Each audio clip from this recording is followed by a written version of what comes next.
Certaines personnes de mon entourage me disent que leurs actions individuelles ne changeront jamais la donne et que c'est aux industries et au gouvernement de changer leur façon de faire.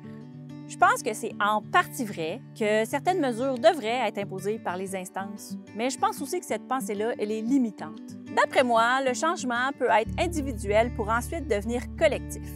On oublie trop souvent que, comme citoyen, on a un réel pouvoir d'agir pour faire changer les choses. Ça vient évidemment avec la responsabilité de s'intéresser à ce qui se passe chez nous, mais on devrait tous se sentir capables d'écrire ou de poser nos questions à nos dirigeants. Je m'appelle Valérie et je vous invite à me suivre dans mes réflexions sur l'environnement.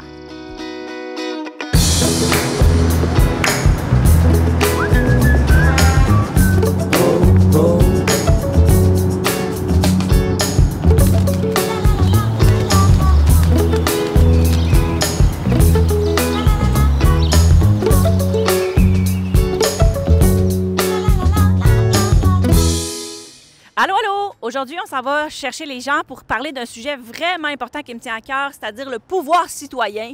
Allons voir ce que les gens en pensent. Comment tu penses que tu peux agir pour te faire entendre publiquement? Bien, en parler aller aux dirigeants, les responsables, acquis de droit, puis faire entendre ma voix.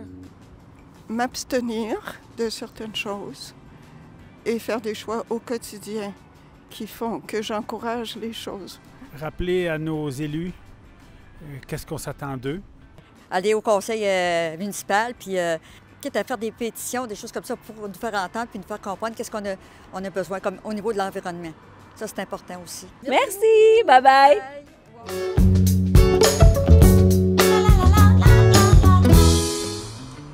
Aujourd'hui, je m'en viens rencontrer Étienne qui travaille pour la MRC d'Arthabasca comme agent de développement des communautés. Je veux parler avec lui d'implication citoyenne. Puis pour qu'un citoyen se sente impliqué, il doit d'abord se sentir concerné pour trouver la motivation de poser des gestes. C'est par ici.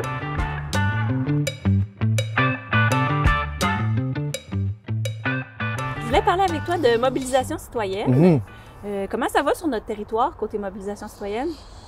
Je crois que ça va toujours de mieux en mieux. Je dirais que les enjeux sociaux, ils sont révélés beaucoup depuis les dernières années. Fait qu'on sent qu'il y a quand même un désir de la population de vouloir faire une différence. On est en qualité de gens qui ont vraiment un intérêt d'aller plus loin. Tu sais, une personne mobilisée en vaut 10, là. Qu'est-ce que ça prend justement comme condition idéale pour que les gens aient envie de se mobiliser? Ça prend un accompagnement d'organisations qui sont vraiment spécialisées dans la mobilisation citoyenne.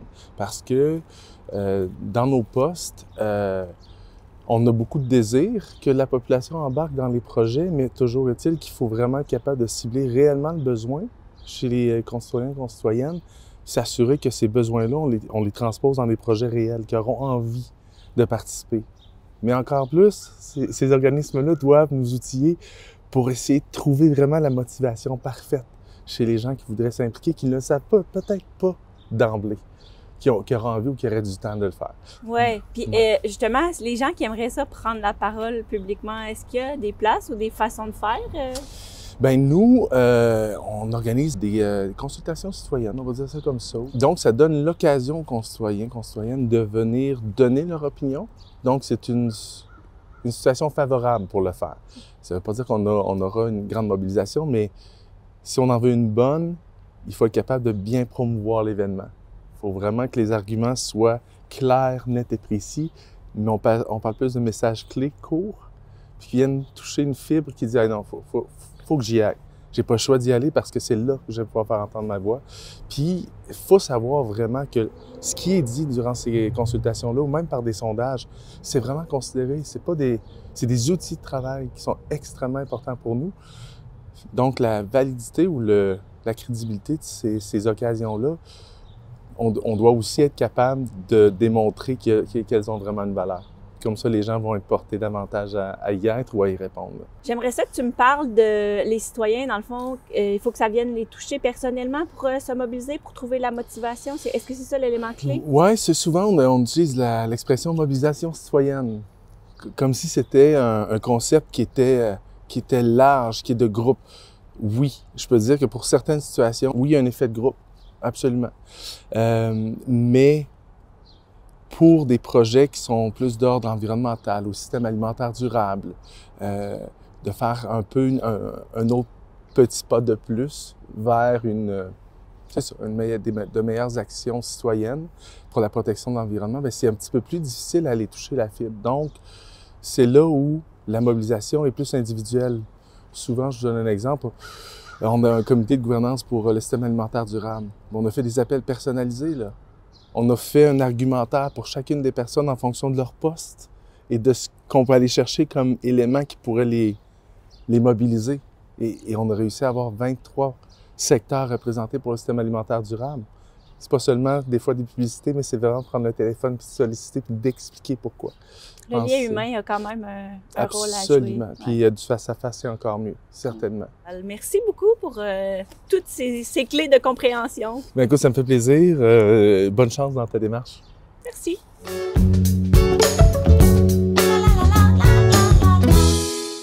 On se demande souvent comment faire changer les choses. En fait, très peu de gens connaissent leur pouvoir citoyen. La citoyenneté, en fait, c'est un terme dérivé du latin « civitas », qui signifie qu'on appartient ou qu'on a un rapport avec une cité. La cité, elle, ça veut ni plus ni moins dire la société. Ça veut donc dire qu'on appartient tous à une collectivité et ça implique le droit social de participer. Le premier geste que vous pouvez poser pour changer les choses, c'est d'abord de participer aux élections en votant pour le candidat qui vous convient le mieux. Celui-ci est censé représenter vos intérêts lors des prises de décision, alors c'est important de connaître ses idées avant d'aller voter. Mais pour réellement arriver à changer de cap, il faut d'abord redorer le blason de la participation citoyenne. Elle est essentielle. Comme citoyen, on a le droit de dire notre mot sur les décisions qui sont prises et qui affectent notre vie. Après tout, c'est nous les principaux intéressés et c'est nous qui sommes les réels spécialistes de notre milieu de vie.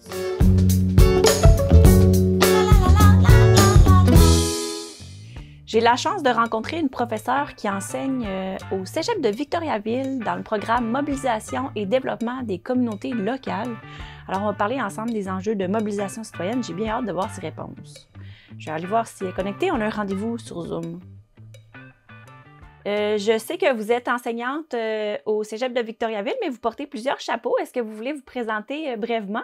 Donc, Geneviève Poirier-Guiste, je suis enseignante donc, en mobilisation des communautés au Cégep de Victoriaville, mais je travaille également au sein d'un organisme de conservation qui s'appelle Connexion Nature, qui agit à l'échelle de la région de biosphère du Mont-Saint-Hilaire. Et je travaille à essayer d'engager, de mobiliser les communautés pour essayer de favoriser la protection des milieux naturels. Donc, la mobilisation citoyenne, ça fait partie de votre vie. Je voulais savoir, d'entrée de jeu, c'est quoi les plus grands défis qu'on a à relever quand on parle de mobilisation des communautés locales? Je pourrais dire, tu sais, le premier, c'est de passer d'une action individuelle à une action collective. Donc, passer du je au nous, de déterminer quel est le changement qu'on veut, qu'est-ce qu'on veut faire, puis, si on veut, de soutenir cette mobilisation dans le temps, mais aussi de déterminer des actions qui sont pertinentes, puis qui vont mener au changement souhaité, puis de le faire avec les gens. Est-ce qu'il y a des trucs, justement, pour sensibiliser les gens ou attirer l'attention des gens pour faire en sorte qu'ils passent à l'action?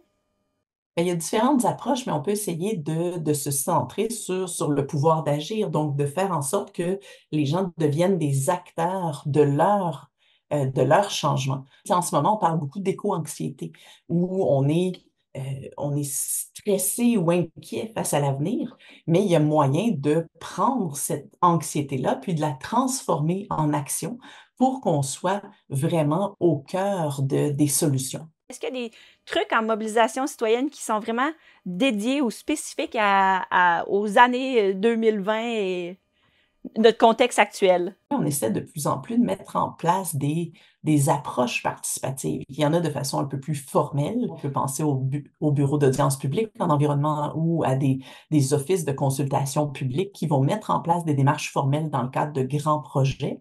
Mais on a aussi tout notre rôle de citoyen pour aller voter, pour s'impliquer au niveau, je dirais, plus politique.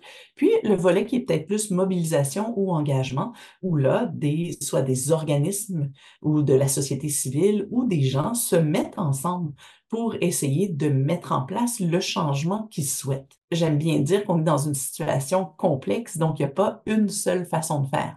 s'il y avait une baguette magique, puis une recette qui ferait en sorte qu'on est capable de tout changer, puis de tout régler les solutions socio-environnementales, bien, ça ferait longtemps qu'on les aurait mis en place. Et là, ça me fait penser, quel genre de profil ou qui s'inscrit au programme au Cégep de Victoriaville en mobilisation et développement des communautés? Qu'est-ce qu'ils vont chercher dans cette formation-là? Ça s'adresse à des gens qui ont déjà un pied dans le milieu, que ce soit des gens qui travaillent justement en environnement dans différents domaines.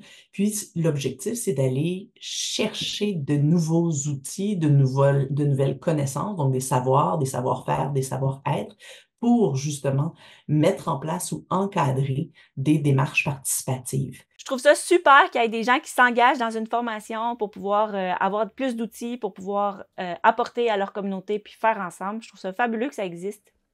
Merci beaucoup, Geneviève, d'avoir pris le temps de répondre à mes questions. Merci à vous.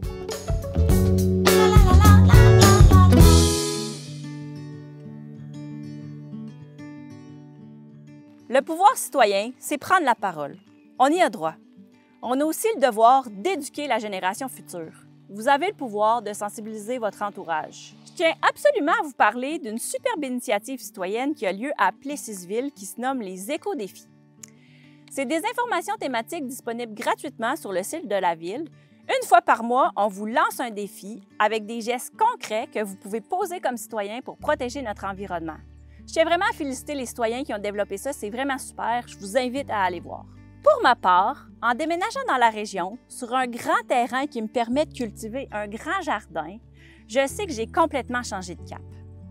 Je sais aussi que ça a des belles répercussions sur le développement de mes enfants, parce que je vois déjà qu'ils sont plus conscients des autres et de leur environnement, puis ça me rend très fière. Pour conclure, j'ai envie de vous retourner la question. De quelle façon vous impliquez-vous dans votre communauté et surtout, de quelle façon vous aimeriez utiliser votre pouvoir citoyen? Je vous laisse y réfléchir. À bientôt!